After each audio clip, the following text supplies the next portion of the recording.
Sí, la promoció del transport públic és una necessitat, és un frame, és un principi que crec que totes les forces polítiques d'aquest consistori hi està d'acord. També és un gran acord social que tenim a la ciutat de Barcelona. I després hi ha una altra realitat, que són els reptes de mobilitat que tenim a la ciutat,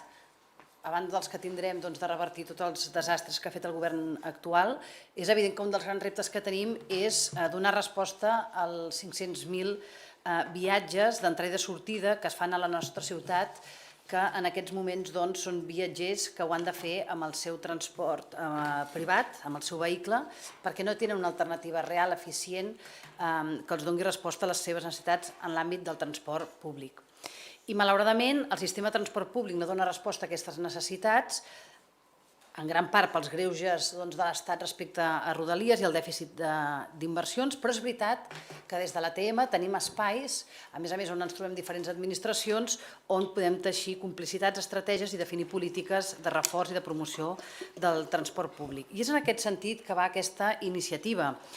perquè l'Ajuntament de Barcelona és una part important d'aquesta autoritat del transport metropolità, té un pes rellevant, pot incidir, pot fer propostes i, per tant, impulsar iniciatives i fins i tot incidir directament en el sistema tarifari. I és per això que, com dèiem, portem aquesta iniciativa demanant al govern municipal que elevi la necessitat de bonificar la T-Casual,